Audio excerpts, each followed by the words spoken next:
Supreme court में आज Delhi NCR में बढ़ रहे प्रदूषण को लेकर अहम सुनवाई होगी और इससे पहले सुप्रीम कोर्ट ने केंद्र सरकार को आदेश दिया था कि संबंधित राज्यों के साथ मिलकर प्रदूषण से निपटने के लिए एक एक्शन प्लान बनाएं।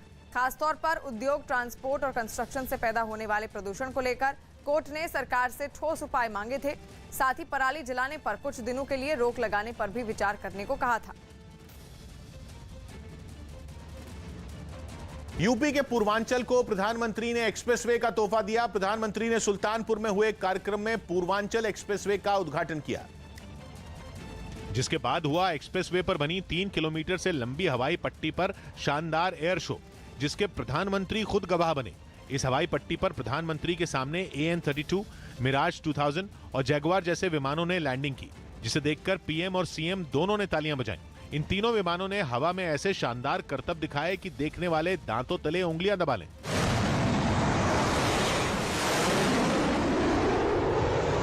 सुखोई 30 ने भी आसमान में अपना जलवा बिखेरा। कभी वो हवा में कलाबाजियां खाता तो कभी 3 विमान एक साथ तिरंगे के 3 रंगों को उड़ाते। इसके अलावा मालवाहक विमान AN-32 ने भी वहां ये दिखाया कि वो कैसे काम करता है और कैसे सामान और वायुसेना के जवानों को लाता और ले जाता है। पूर्वांचल एक्सप्रेसवे पर बनी ये हवाई पट्टी इमरजेंसी इस्तेमाल के लिए है, जिस पर वायुसेना के विमानों की लैंडिंग करवाई जा सकती है। ये एक्सप्रेसवे लखनऊ से शुरू होकर यूपी और बिहार की सीमा तक जाएगा। यूपी चुनाव से पहले प्रधानमंत्री ने पूर्वांचल के लोगों को यह खास तोहफा दिया और इसके उद्घाटन के लिए हर्क्यूलिस विमान से पहुंचे। विमान से उतरने के बाद पीएम मंच पर गए, जहां उन्होंने रिमोट का बटन दबाकर पूर्वांचल एक्सप्रेसवे का उद्घाटन किया। इस मौके पर प्रधानमंत्री ने राज्य की योगी सरकार की तारीफ तो की ही, अखिलेश यादव पर भी निशाना साधा और आरोप लगाया कि समाजवादी पार्टी की सरकार ने केंद्र के साथ मिलकर काम नहीं किया। तब यूपी में जो सरकार थी उसने मेरा साथ नहीं दिया। मेरे बगल में खड़े रहने में भी उनको पता नहीं वोट बैंक नाराज होने का डर लगता था। माना जा रहा है कि इस एक्सप्रेसवे के उद्घाटन के जरिए बीजेपी ने पूर्वांचल में अपनी पकड़ मजबूत करने की कोशिश की है। करीब 3 साल पहले प्रधानमंत्री ने खुद इसका शिलान्यास किया था और निर्माण पूरा होने के बाद उन्होंने ही इसका उद्घाटन किया। यूपी में पूर्वांचल एक्सप्रेसवे को बनाने में 22,000 करोड़ से ज्यादा लागत आई।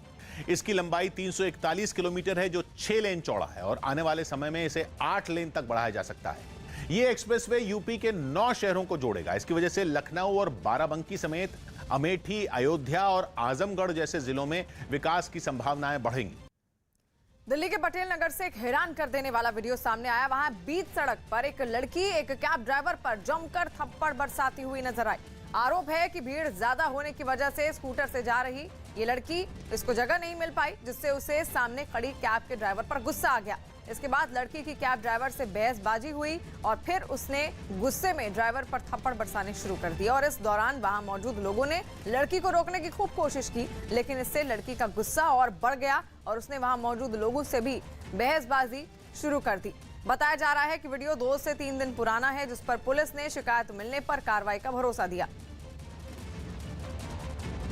दिल्ली के पास यूपी के नोएडा में पिछले 2.5 महीने से धरने पर बैठे कई किसानों ने अब अथॉरिटी दफ्तर पर पहुंचकर विरोध प्रदर्शन शुरू कर दिया। किसानों की मांग है कि नोएडा अथॉरिटी ने जिन किसानों की जमीन ली उन्हें ज्यादा मुआवजा दिया जाए। लेकिन जब उनकी मांगों पर कोई कार्रवाई नहीं हुई तो उनका गुस्सा भड़क गया और उन्होंने नोएडा अथॉरिटी के दफ्तर के बाहर हंगामा शुरू कर दिया। इससे पहले इन लोगों ने सेक्टर 5 से जुलूस निकाला। बताया गया कि वहां पिछले 2.5 महीने से ये लोग धरने पर बैठे थे। ये प्रदर्शनकारी अथॉरिटी दफ्तर तक न पहुंचे, इसके लिए रास्ते में बैरिकेडिंग की गई, लेकिन नाराज किसानों ने किसी की भी परवाह नहीं की और बैरिकेड गिराते हुए दफ्तर के परिसर में घुस गए। प्रदर्शन में शामिल कुछ लोग दफ्तर की घेराबंदी कर वहीं जम गए और मांगे माने जाने तक अथॉरिटी के कामकाज को ठप करने का ऐलान कर दिया। 2.5 महीना हो गया है और हमारी मांग पर नोएडा प्राधिकरण कोई ध्यान नहीं दे रहा है। अब हमने निर्णय किया है प्राधिकरण का काम अब आगे नहीं होने देंगे। इसके साथ ही उन्होंने वहां के कर्मचारियों से दफ्तर न आने की अपील की। इस प्रदर्शन में बड़ी तादाद में महिलाएं भी शामिल हुई। प्रधानमंत्री मोदी आज सुबह 10 बजे संसद और राज्यों के विधान मंडलों के पीठासीन अधिकारियों के 82वें सम्मेलन का उद्घाटन करेंगे। प्रधानमंत्री वीडियो कॉन्फ्रेंसिंग के जरिए शिमला में शुरू हो रहे इस 3 दिन के सम्मेलन के उद्घाटन सत्र को संबोधित भी करेंगे। इस मौके पर लोकसभा अध्यक्ष ओम बिरला, हिमाचल प्रदेश के मुख्यमंत्री और राज्यसभा के उपसभापति भी मौजूद रहेंगे। पीठासीन अधिकारियों का पहला सम्मेलन 1921 में शिमला में ही आयोजित किया गया था। पंजाब के चुनावी माहौल के बीच केंद्र सरकार ने गुरु पर्व से 2 दिन पहले सिख श्रद्धालुओं को बड़ा तोहफा दिया और करतारपुर साहिब कॉरिडोर को फिर से खोलने का ऐलान कर दिया। करतारपुर कॉरिडोर सिख धर्म के संस्थापक गुरु नानक देव के अंतिम विश्राम स्थल पाकिस्तान के गुरुद्वारा दरबार साहिब को पंजाब के गुरदासपुर वाले डेरा बाबा नानक गुरुद्वारे से जोड़ता है। करतारपुर कॉरिडोर को खोलने की मांग तमाम दलों के साथ ही बीजेपी ने भी की थी।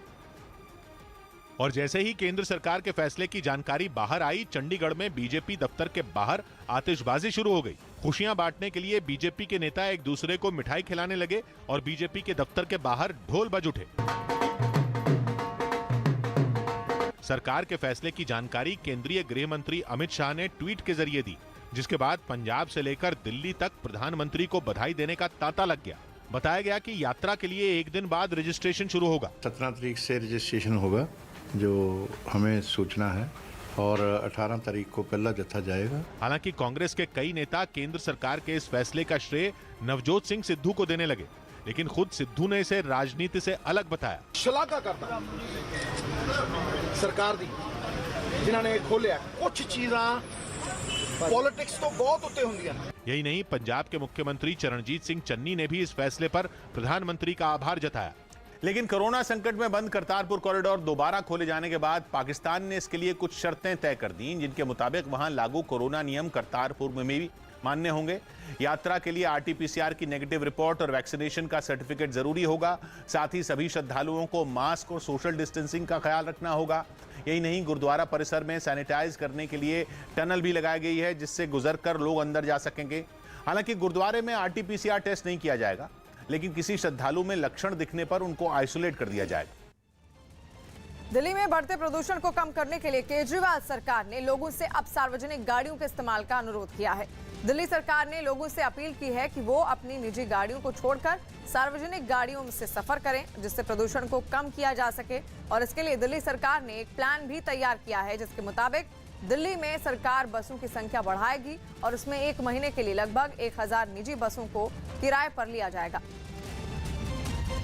वहीं दिल्ली सरकार में ट्रांसपोर्ट मंत्री कैलाश गहलोत ने इस पर एक ट्वीट भी किया, जिसमें उन्होंने लिखा कि वाहनों से होने वाले प्रदूषण को रोकने के लिए दिल्ली के लोगों से निजी वाहनों से सार्वजनिक परिवहन की ओर जाने का अनुरोध किया जाता है।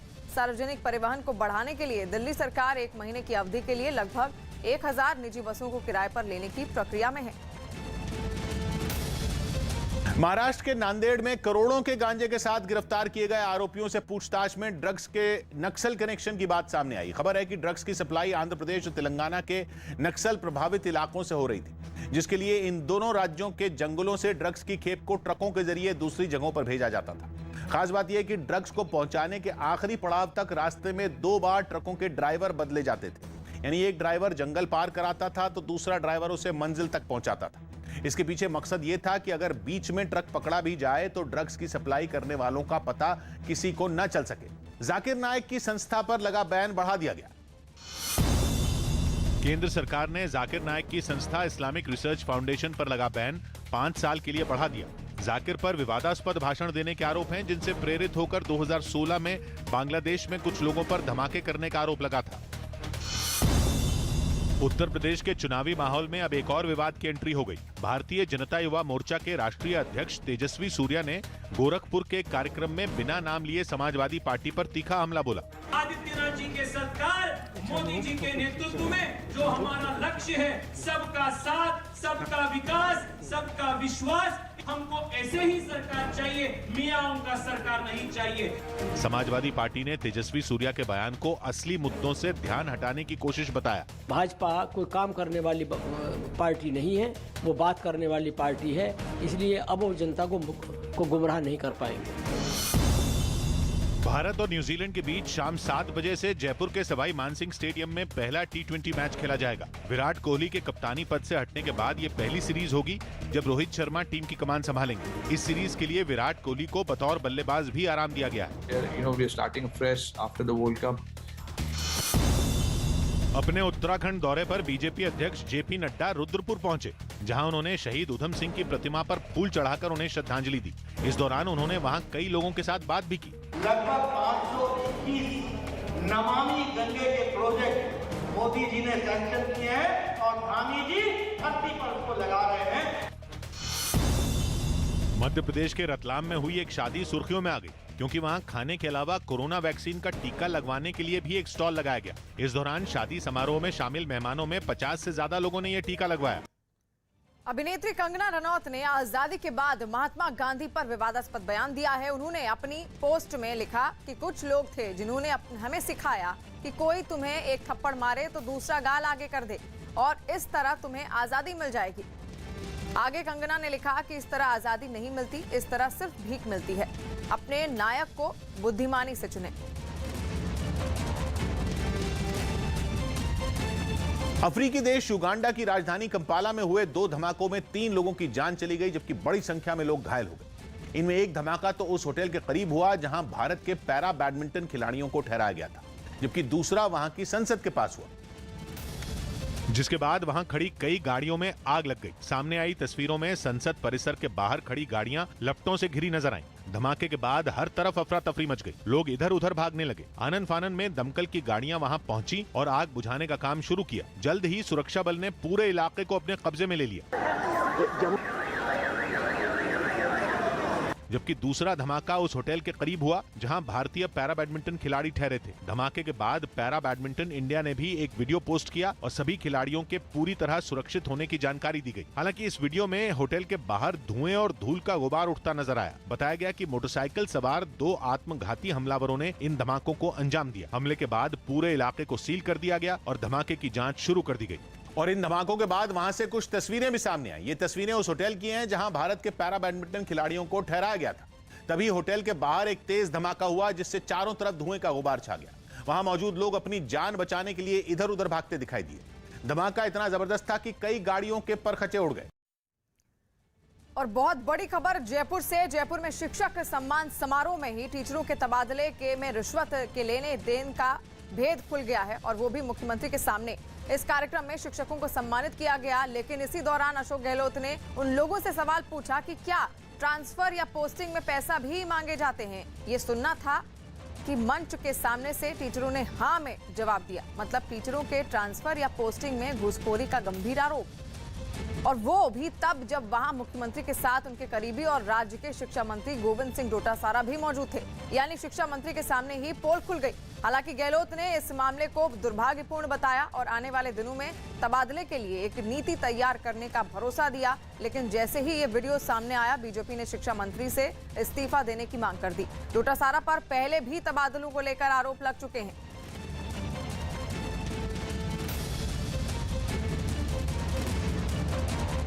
कोई बात नहीं, मुझे नहीं मालूम है, पैसे देने पड़ते हैं क्या तुम्हारे? हालांकि इस मामले में शिक्षा मंत्री सफाई दे रहे हैं, लेकिन जयपुर में शिक्षक सम्मान समारोह में ही टीचरों के तबादलों में रिश्वत के लेन देन का भेद अब खुल गया है, और वो भी मुख्यमंत्री के सामने। इस कार्यक्रम में शिक्षकों को सम्मानित किया गया, लेकिन इसी दौरान अशोक गहलोत ने उन लोगों से सवाल पूछा कि क्या ट्रांसफर या पोस्टिंग में पैसे भी मांगे जाते हैं, और ये सुनना था कि मंच के सामने से टीचरों ने हाँ में जवाब दिया। मतलब टीचरों के ट्रांसफर या फिर पोस्टिंग में घूसखोरी का गंभीर आरोप है, और वो भी तब जब वहां मुख्यमंत्री के साथ उनके करीबी और राज्य के शिक्षा मंत्री गोविंद सिंह डोटासरा भी मौजूद थे। यानी शिक्षा मंत्री के सामने ही पोल खुल गई। हालांकि गहलोत ने इस मामले को दुर्भाग्यपूर्ण बताया और आने वाले दिनों में तबादले के लिए एक नीति तैयार करने का भरोसा दिया। लेकिन जैसे ही ये वीडियो सामने आया, बीजेपी ने शिक्षा मंत्री के इस्तीफे देने की मांग कर दी। गोविंद सिंह डोटासरा पर पहले भी तबादलों को लेकर आरोप लग चुके हैं। और जयपुर में भी शिक्षक सम्मान समारोह में एक बार फिर गंभीर इल्जाम लगा, वो भी मुख्यमंत्री अशोक गहलोत के सामने। इसका पता तब चला जब अच्छा काम करने वाले टीचरों को सम्मानित करने के बाद सीएम ने उनसे इस मुद्दे पर सवाल किए, जिसके बाद अशोक गहलोत के सामने ही टीचरों के तबादले में पैसों के खेल की कलई खुल गई। मुख्यमंत्री के पूछने पर वहां मौजूद कई टीचरों ने अपनी परेशानी खुलकर बता दी। कोई बात नहीं, मुझे नहीं मालूम है, पैसे देने पड़ते हैं क्या कमाल है। इस खबर के सामने आते ही बीजेपी राज्य के शिक्षा मंत्री पर हमलावर हो गई। सारे शिक्षकों ने स्वीकार किया कि पैसे देकर हम स्थानांतरण कराते हैं, तो क्या मुख्यमंत्री जी शिक्षा मंत्री को नैतिकता के आधार पर ये कहेंगे कि आपको पद छोड़ देना चाहिए? हंगामा बढ़ता देख शिक्षा मंत्री गोविंद सिंह डोटासरा को सामने आकर इस पूरे मामले पर सफाई देनी पड़ी। हम लोग जल्दी से जल्दी टीचर्स की एजुकेशन ट्रांसफर की पॉलिसी लाएंगे, जिससे उनके साथ किसी भी तरीके से कोई भी व्यक्ति चीटिंग नहीं कर सके। शिक्षा मंत्री डोटासरा रिश्तेदारों को लाभ पहुंचाने के साथ पोस्टिंग और तबादलों को लेकर पहले भी आरोपों में घिर चुके हैं। तेलंगाना के नलगोंडा में धान खरीद केंद्र का जायजा लेने पहुंचे प्रदेश बीजेपी अध्यक्ष बंडी संजय कुमार को विरोध का सामना करना पड़ा। बंडी संजय कुमार के कार्यक्रम की जानकारी टीआरएस कार्यकर्ताओं को मिली तो काले झंडे लेकर वो बीजेपी नेता का विरोध करने पहुंच गए और दोनों दलों के कार्यकर्ता आमने सामने हो गए। टीआरएस के कार्यकर्ताओं ने बीजेपी नेता बंडी संजय कुमार के विरोध में नारेबाजी शुरू कर दी। धीरे धीरे माहौल गरमाने लगा तो टीआरएस कार्यकर्ताओं को रोकने के लिए पुलिस को आगे आना पड़ा। इस बीच माहौल बिगड़ता चला गया और कुछ ही देर में दोनों तरफ से पथराव शुरू हो गया। इस पथराव में दोनों तरफ के कुछ लोग घायल हो गए और कई गाड़ियों को भी नुकसान पहुंचा। माहौल जब बेकाबू होने लगा और हिंसा शुरू हो गई तो पुलिस सख्ती पर उतर आई और उत्पात पर उतारू कई कार्यकर्ताओं को खदेड़ने के लिए उसे बल प्रयोग करना पड़ा। धान बिक्री केंद्र पहुंचे बीजेपी के नेता बंडी संजय कुमार ने आरोप लगाया कि राज्य सरकार सभी किसानों से धान खरीदने के वादे से मुकर गई और किसानों को गुमराह करने के लिए इसका ठीकरा केंद्र सरकार पर फोड़ दिया, जो गलत है। चूंकि तेलंगाना में एमएलसी चुनाव की वजह से आचार संहिता लागू है, इसलिए बिना इजाजत धान बिक्री केंद्र पर पहुंचने पर पुलिस ने बंडी संजय कुमार के खिलाफ केस दर्ज कर लिया, जबकि हंगामा करने के आरोप में टीआरएस कार्यकर्ताओं के खिलाफ भी मुकदमा दर्ज किया गया। जयपुर में शिक्षक सम्मान समारोह में टीचरों के तबादले में रिश्वत के लेन देन का मामला सामने आने के बाद बीजेपी हमलावर हो गई और मुख्यमंत्री अशोक गहलोत सरकार को घेर लिया। राज्यवर्धन सिंह राठौर ने मुख्यमंत्री गहलोत से भी इस्तीफा मांग लिया और पूरे मामले की जांच की मांग की। राजस्थान का बंटाधार जो हो रहा है वो खुलेआम हो रहा है। लूट, डकैती, महिलाओं के ऊपर अत्याचार, दलितों के ऊपर अत्याचार, उस पर हम नंबर 1 हो रखे हैं। और आज देखिए सरेआम पूछा जा रहा है कि पैसे दिए जा रहे हैं क्या ट्रांसफ़र के लिए, और सब लोग बोल रहे हैं हाँ, और मुख्यमंत्री साहब और एजुकेशन मिनिस्टर उसी मंच पे बैठे हैं और देख रहे हैं और शायद ये कहेंगे कि FIR कर लीजिए। नहीं, अब गवर्नेंस कहाँ है राजस्थान में? देश में भूख से हो रही मौत पर सुप्रीम कोर्ट ने कड़ी चिंता जाहिर की और केंद्र सरकार से जवाब मांगा। इसके लिए देश की सबसे बड़ी अदालत ने केंद्र को सभी राज्यों के साथ मिलकर 3 हफ्तों में एक्शन प्लान बनाने को कहा। कोर्ट ने केंद्र सरकार से सामुदायिक रसोई को लेकर सभी राज्यों के लिए एक जैसी योजना बनाने का सुझाव दिया। साथ ही ऐसी रसोई बनाने को कहा जिसके जरिए गरीबों को सस्ता या मुफ्त में खाना दिया जाए। अदालत ने यह भी साफ कर दिया कि अगर केंद्र सरकार योजना नहीं बनाती है तो इस पर वो आदेश देगी। सुप्रीम कोर्ट ने इस मामले में केंद्र सरकार की गंभीरता पर भी सवाल उठाए और केंद्र से कहा कि वो राज्य सरकारों से पूछे कि कैसे इस स्कीम को लागू किया जा सकता है और इसे लागू करने में कितना समय लगेगा। टीम इंडिया के खिलाफ T20 सीरीज में केन विलियमसन नहीं खेलेंगे। न्यूजीलैंड ने टेस्ट सीरीज की तैयारी के लिए कप्तान केन विलियमसन को आराम दे दिया। वो भारत के साथ होने वाली T20 सीरीज में नहीं खेलेंगे। उनकी जगह टिम साउदी न्यूजीलैंड की कप्तानी करेंगे। कांग्रेस महासचिव प्रियंका गांधी यूपी के चित्रकूट में दोपहर में महिलाओं के कार्यक्रम में शामिल होंगी। कांग्रेस ने इस कार्यक्रम को लड़की हूं लड़ सकती हूं संवाद नाम दिया है। यूपी विधानसभा चुनाव की तैयारियों में जुटी प्रियंका गांधी ने पिछले दिनों यही नारा दिया था।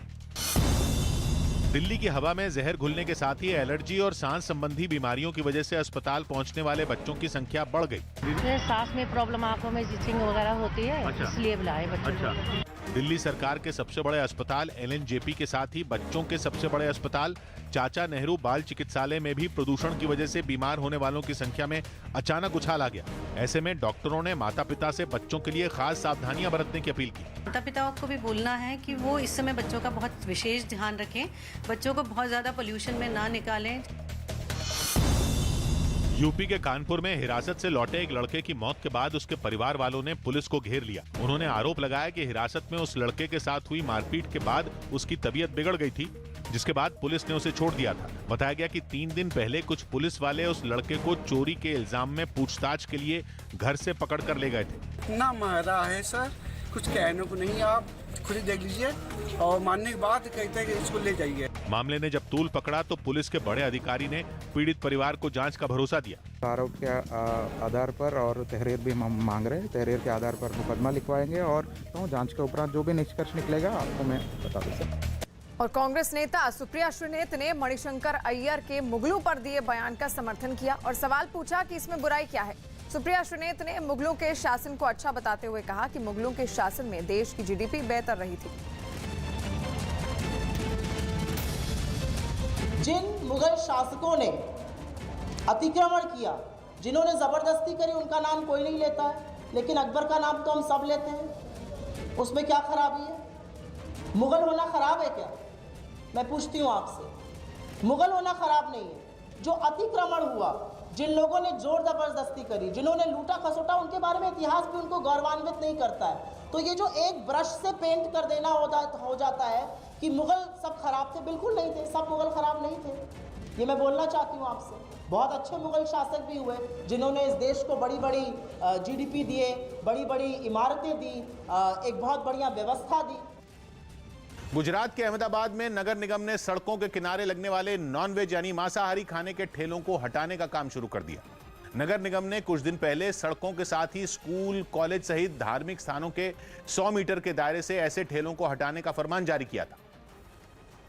और अपने ऐलान के मुताबिक निगम के लोग सड़कों पर अवैध कब्जा करने वाले इन ठेलों को हटाने के लिए सुबह से ही निकल पड़े। कुछ ही देर में नॉनवेज खाने का सामान बेचने वाले कई ठेले सड़कों से उठा लिए गए। निगम की कार्रवाई का असर जिन ठेले वालों पर पड़ा, उन्हें जब कोई रास्ता नहीं सूझा तो वो विरोध प्रदर्शन पर उतर आए। नगर निगम की ओर से ये जब फैसला लिया गया तो उसका विरोध करने के लिए जो छोटे छोटे व्यापारी हैं, जो अपना घर का गुजारा करते हैं ठेला चलाकर, वो आज विरोध करने यहाँ पर उतरे हैं। प्रदर्शनकारियों ने कारोबार चलाने के लिए निगम और सरकार से वैकल्पिक जगह देने की मांग की और ऐसा नहीं करने पर फैसले के खिलाफ कोर्ट जाने की धमकी दी। मौका मिला तो कांग्रेस ने भी उनके शासन में बनाई गई नीति को लागू करने की मांग कर डाली। गरीब लोगों के लिए स्ट्रीट वेंडर पॉलिसी जो कांग्रेस के शासन में आज तक क्यों नगर निगम लगा नहीं रही है? कांग्रेस ने निगम के फैसले को राज्य के मुख्य मुद्दों से लोगों का ध्यान हटाने की साजिश करार दिया। दिल्ली के कल्याणपुरी इलाके में बांस के बाजार में भीषण आग लगने से अफरा तफरी मच गई। देखते ही देखते पूरे बाजार से आग की ऊंची लपटें उठती हुई नजर आई। दमकल की 10 गाड़ियों ने काफी देर की मशक्कत के बाद इस आग पर काबू पा लिया। पुलिस ने शॉर्ट सर्किट की वजह से आग भड़कने की आशंका जताई है। जो बैम्बू का गोडाउन है कल्याणपुरी, शायद ये कौन सा 18 है, उसमें तो इनिशियल टर्नआउट में उसमें ही हमने 4-5 गाड़ियां भेज दी थी। फिर उसके बाद बराबर कॉल आ रही थी तो एक गाड़ी और एक्स्ट्रा भेजी। उसके बाद लेकिन आग फैलने का मेन कारण रहा कि ये जो बिजली की जो ऊपर सप्लाई थी उसको कटने में टाइम लगा। फिर जैसे ही वो कटी है उसके बाद 2 गाड़ियाँ और आ गई है। टोटल 8 गाड़ियाँ मौके पर काम कर रही हैं। आग अब बुझ गई है, कूलिंग ऑपरेशन कंटिन्यू है और अभी तक किसी के कैजुअलिटी का कोई वो है नहीं, फिर भी सर्च कर रहे हैं। बहुत बड़े लेवल पे आग थी, लेकिन भगवान का वो रहा कि शुक्र रहा कि कोई कैजुअलिटी नहीं हुई और कोई ज़्यादा बड़े एरिया में आग नहीं फैल पाई, क्योंकि आसपास सारी हमारी पूरा क्लस्टर था। लेकिन मौके पे हमारी फायर की टीम ने आके जो मोर्चा संभाला है और पूरी तरह से जो रेस्क्यू करने का काम किया है। कोई भी कैजुअलिटी नहीं हुई, किसी प्रकार किसी को कोई चोट नहीं आई और उन लोगों ने इस पर काबू पा लिया और अब भी लगता है कि अब आग पे काबू पा लिया गया है। उत्तर प्रदेश के मुरादाबाद से एक चौंकाने वाला वीडियो सामने आया। वहां मोटरसाइकिल सवार बदमाशों ने बाजार में सरेआम फायरिंग कर दहशत फैला दी। आरोप है कि नशे में धुत ये बदमाश कारोबारियों को अवैध वसूली के लिए धमकाने पहुंचे थे, लेकिन बाजार में पहुंचकर उन्होंने हवा में गोली चला दी। इसका एक वीडियो भी सामने आया जिसमें मोटरसाइकिल पर सवार वो 3 बदमाश बाजार में पहुंचते दिखे। मोटरसाइकिल चला रहे बदमाश ने गहनों की दुकान के आगे गाड़ी रोक दी और जेब से पिस्तौल निकालकर उसमें गोली भरने लगा। पिस्तौल लोड करने के बाद उसने हवा में फायर कर दिया। इस दौरान पीछे बैठे उसके साथी कारोबारियों को धमकाते नजर आए। गोली चलाने के बाद उसने मोटरसाइकिल आगे बढ़ा दी, लेकिन बैलेंस बिगड़ने से पीछे बैठे उसके दोनों साथी सड़क पर ही गिर पड़े। लेकिन जल्द ही वो उठ खड़े हुए और पिस्तौल में गोली भरकर दोबारा फायर करने की कोशिश करने लगे। काफी देर तक हंगामा करने के बाद वो वहां से भाग निकले। जानकारी मिलने पर पुलिस भी वहां पहुंची और कार्रवाई करते हुए एक बदमाश को दबोच लिया। उनकी मोटरसाइकिल भी जब्त कर ली गई। और बहुत बड़ी खबर आ रही है क्रिकेट से जुड़ी हुई। क्रिकेट को ओलंपिक खेलों में शामिल किया जा सकता है। दर्शकों से कोशिशें चल रही हैं कि क्रिकेट को भी ओलंपिक्स खेलों में शामिल किया जाए, लेकिन अब जाकर आईसीसी की ये कोशिश कामयाब होने के आसार बनते हुए दिखने लगे हैं। आईसीसी ने ऐलान किया है कि अपने नए कैलेंडर का मतलब 2024 से 2031 तक आईसीसी के टूर्नामेंट कौन से देशों में होंगे, इसका फैसला किया गया है और इनमें एक नाम है अमेरिका का, जहां अब तक आईसीसी का कोई टूर्नामेंट नहीं हुआ है। पहली बार अमेरिका में 2024 का T20 वर्ल्ड कप खेला जाएगा। अमेरिका के ही लॉस एंजलिस में 2028 के ओलंपिक्स खेल भी होने हैं। माना जा रहा है कि 2024 का T20 वर्ल्ड कप करवाने के पीछे आईसीसी की कोशिश ये है कि 2028 के ओलंपिक खेलों से पहले अमेरिका में इंतजाम देख लिए जाए।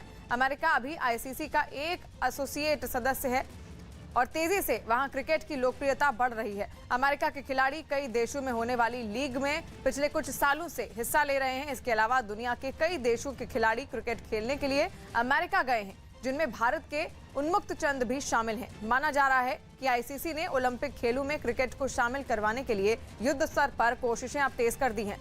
ओलंपिक में T20 को शामिल किया जा सकता है और अगर जरूरत पड़ी तो आईसीसी इसके लिए T20 मैचों को भी हरी झंडी दे सकता है।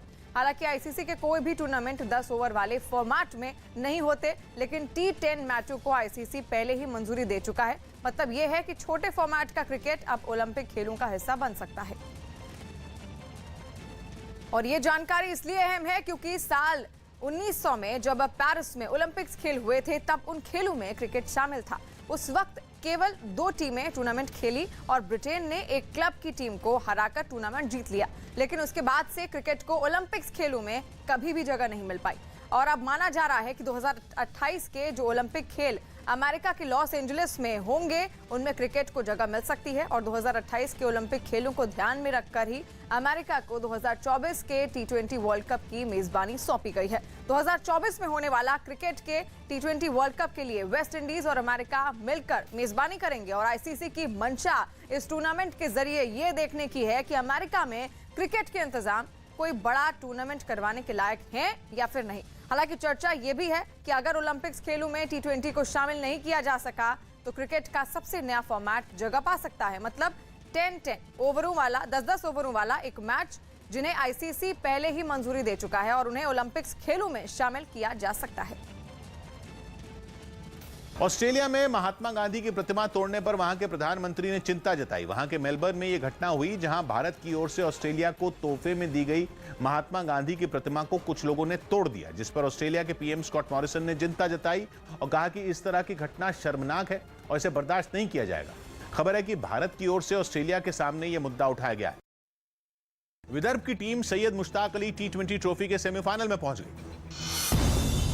सैयद मुश्ताक अली T20 ट्रॉफी में विदर्भ ने महाराष्ट्र को 7 विकेट से हरा दिया। इसी के साथ उसने सेमीफाइनल में जगह बना ली। आरोप है कि गुजरात के भरूच में पैसों का लालच देकर आदिवासी समुदाय के करीब 100 परिवारों का धर्मांतरण करवाया गया। इन आरोपों के बाद पुलिस ने 9 लोगों के खिलाफ केस दर्ज कर लिया। साथ ही इस मामले में विदेश से फंडिंग होने का भी शक जताया गया। जंगी जहाज INS विशाखापट्टनम 25 नवंबर को नौसेना के बेड़े में शामिल हो जाएगा। इस कार्यक्रम में रक्षा मंत्री राजनाथ सिंह भी शामिल होंगे। म्यांमार की सत्ता पर कब्जा जमाए बैठी सेना ने ऑंग सान सूची पर आरोप तय कर दिए। उन पर पिछले साल वहां हुए चुनावों में धोखाधड़ी का आरोप लगाया गया। माना जा रहा है कि ऐसा कर सेना उन्हें लंबे समय के लिए जेल भेज सकती है। राजस्थान में अशोक गहलोत के मंत्रिमंडल में फेरबदल के दौरान कुछ मंत्रियों की छुट्टी हो सकती है। इनमें शिक्षा मंत्री गोविंद सिंह डोटासरा भी हो सकते हैं, जो फिलहाल राजस्थान कांग्रेस के अध्यक्ष भी हैं। सचिन पायलट के पद छोड़ने के बाद से ही प्रदेश अध्यक्ष पद डोटासरा के पास है। शिक्षा विभाग के कार्यक्रम में अशोक गहलोत के भाषण में भी इस बात के संकेत मिले।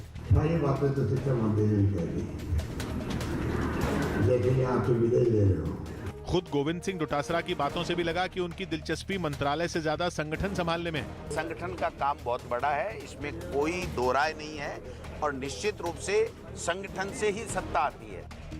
केंद्रीय वित्त राज्य मंत्री डॉक्टर भागवत कराड ने फ्लाइट में एक शख्स की जान बचाई, जिसकी प्रधानमंत्री मोदी ने ट्वीट कर तारीफ की। और खबर है कि डॉक्टर भागवत कराड दिल्ली से मुंबई जा रहे थे। इस दौरान फ्लाइट में अचानक एक यात्री की तबीयत बिगड़ गई। ऐसे में डॉक्टर भागवत कराड मदद के लिए सामने आए और उन्होंने यात्री को जरूरी इलाज मुहैया करवाया।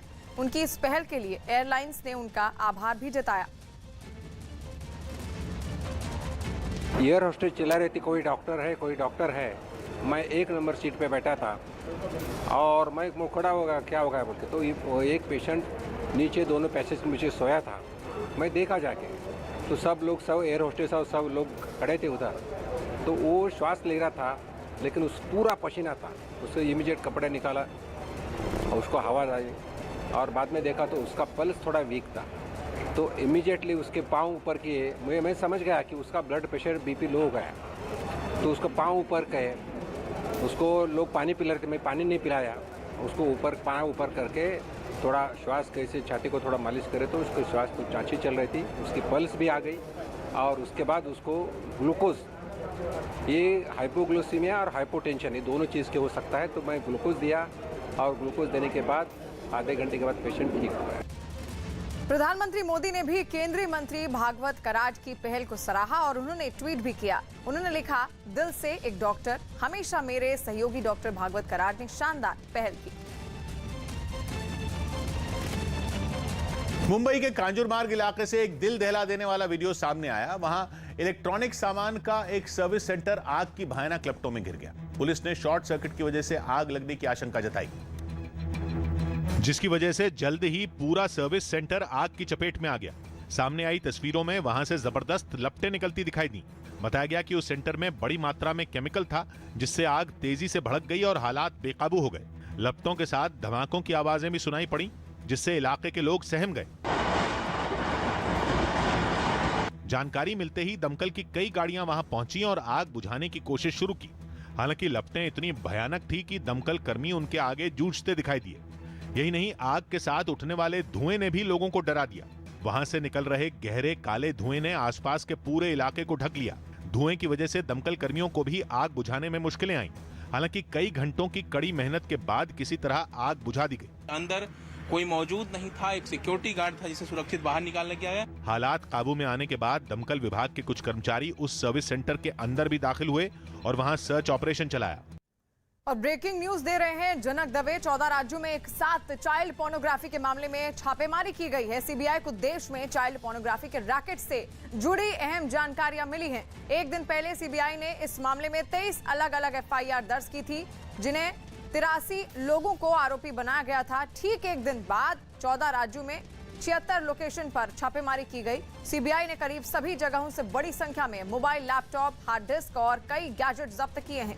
जांच एजेंसी को पता चला है कि ये रैकेट 100 से ज्यादा देशों में फैला हुआ है। जिन राज्यों में सीबीआई ने छापेमारी की उनमें दिल्ली, आंध्र प्रदेश, उत्तर प्रदेश, गुजरात, मध्य प्रदेश, तमिलनाडु, बिहार, राजस्थान, छत्तीसगढ़ और महाराष्ट्र शामिल हैं। सीबीआई को पता चला है कि देश में चाइल्ड पोर्नोग्राफी का धंधा करने वाले 50 से ज्यादा ग्रुप सक्रिय हैं। खबर है कि रूस के एंटी सैटेलाइट मिसाइल टेस्ट ने स्पेस में मौजूद अंतरिक्ष यात्रियों की जान के लिए खतरा पैदा कर दिया। बताया गया कि रूस ने अंतरिक्ष में मौजूद उपग्रहों को मार गिराने वाली जिस मिसाइल का परीक्षण किया, उसने अपने ही एक पुराने सैटेलाइट कॉस्मोस पोर्टिनो 8 को उड़ा दिया। इससे उपग्रह में जोरदार विस्फोट हुआ और भारी तादाद में मलबा निकला, जिससे अंतरिक्ष में इंटरनेशनल स्पेस स्टेशन के यात्रियों की जान दांव पर लग गई, क्योंकि 1 टन से भी ज्यादा वजन वाली सैटेलाइट के मलबे के हजारों टुकड़े स्पेस में मंडराने लगे। और बताया गया कि वो इंटरनेशनल स्पेस स्टेशन के बेहद करीब से गुजरे। इससे स्पेस स्टेशन में मौजूद अंतरिक्ष यात्रियों को अपनी जान बचाने के लिए अपने ट्रांसपोर्ट स्पेसक्राफ्ट में शरण लेनी पड़ी। इंटरनेशनल स्पेस स्टेशन में अभी 7 अंतरिक्ष यात्री मौजूद हैं, जिनमें 4 अमेरिकी, 1 जर्मनी का और 2 खुद रूस के ही हैं। ऐसे में रूस के इस खतरनाक टेस्ट से अमेरिका भड़क उठा। कॉमेडियन वीर दास के बयान का मामला दिल्ली पुलिस तक पहुंच गया।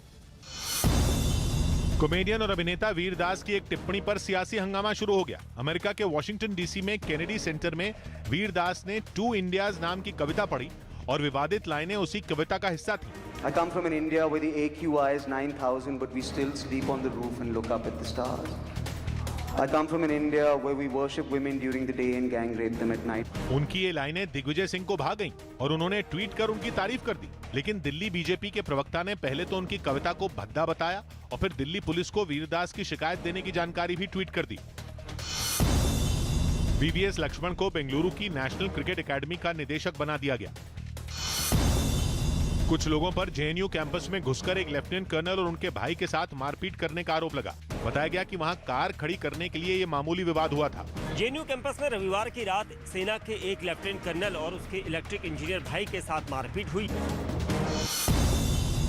बिहार के मुख्यमंत्री नीतीश कुमार ने राज्य में शराबबंदी को कामयाब बनाने के लिए लोगों से भी साथ आने की अपील की। उन्होंने बिहार के सभी जिलों के डीएम और एसपी समेत दूसरे अफसरों के साथ सचिवालय में बैठक की, जो कि 7 घंटे तक चली। खुद और प्रचारित करना चाहिए, शराब पियोगे तो मरोगे।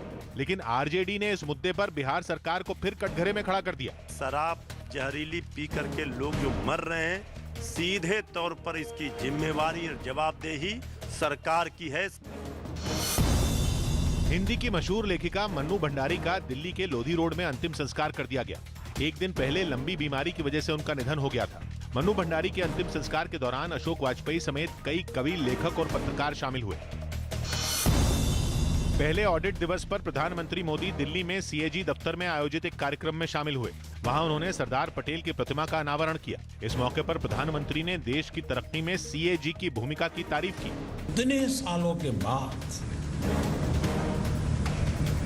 ये इंस्टीट्यूट अपने आप में एक बहुत बड़ी विरासत है, बहुत बड़ी अमानत है। राजस्थान सरकार ने भी आखिरकार पेट्रोल और डीजल पर वैट घटाने का फैसला कर ही लिया, जिसके बाद राजस्थान में पेट्रोल 4 रुपए जबकि डीजल 5 रुपए सस्ता हो गया है। एक दिन पहले मंत्रिमंडल की बैठक के बाद मुख्यमंत्री अशोक गहलोत ने ट्वीट कर पेट्रोल और डीजल से वैट घटाए जाने की जानकारी दी। राजस्थान सरकार के मुताबिक पेट्रोल और डीजल से वैट घटाए जाने की वजह से राज्य सरकार को एक साल में 3,500 करोड़ रुपए का घाटा होगा।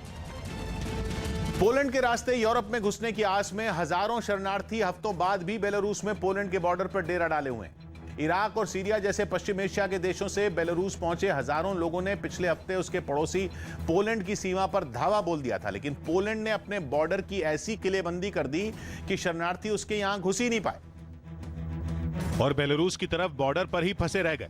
अब हाल यह है कि वो हजारों लोग न घर के रहे न घाट के। पोलैंड बेलारूस बॉर्डर से जो तस्वीरें सामने आई, उनमें शरणार्थी सीमा पर लगी कटीली बाड़ के बिल्कुल साथ में जमीन पर बैठे नजर आए और सामने एकदम चौकन्नी पोलैंड के हथियारबंद जवानों की फौज उन पर नजरें गड़ाए दिखी। कुछ वक्त पहले तक जो लोग पोलैंड की सेना को आंख दिखा रहे थे, ठंड ने उनकी हिम्मत ऐसी तोड़ी कि वो थक के चूर नजर आए। हाड़ कपा देने वाली सर्दी में शरणार्थी अपने छोटे छोटे बच्चों के साथ किसी तरह खुले आसमान के नीचे गुजारा करते दिखे। ये लोग अपने अपने देशों से बेलारूस पहुंचे थे, ये सोचकर कि वहां से पोलैंड होते हुए यूरोप चले जाएंगे, लेकिन पोलैंड ने अपने यहां एंट्री ही नहीं दी। महाराष्ट्र के कल्याण से रोंगटे खड़े कर देने वाली कुछ तस्वीरें सामने आई हैं। वहां कल्याण रेलवे स्टेशन पर एक यात्री चलती ट्रेन से नीचे गिर गया, जिसकी जान बाल बाल बची और ये घटना 2 दिन पहले की बताई गई है, जिसकी तस्वीरें रेलवे स्टेशन पर लगे सीसीटीवी कैमरे में कैद हो गई। घटना की फुटेज में साफ दिखा कि चलती ट्रेन से यात्री जैसे ही गिरा, वो ट्रेन और प्लेटफॉर्म के बीच मौजूद खाली जगह में जा फंसा। ये सब कुछ इतनी जल्दी में हुआ कि उसे संभालने तक का मौका नहीं मिला। कुछ दूरी तक घिसटते हुए ट्रेन के साथ चला गया। ये तो गनीमत रही कि वहां मौजूद एक रेलवे कर्मचारी ने उसे किसी तरह बाहर की तरफ खींच लिया और उसकी जान बचा ली। पश्चिम बंगाल के मालदा से चौंकाने वाली कुछ तस्वीरें सामने आई। वहां एक महिला की मौत से गुस्साए परिवार वालों ने नर्सिंग होम में जमकर हंगामा किया। बताया गया कि महिला 2.5 महीने की गर्भवती थी, जिसका गर्भपात कराने के लिए उसे वहां भर्ती कराया गया था।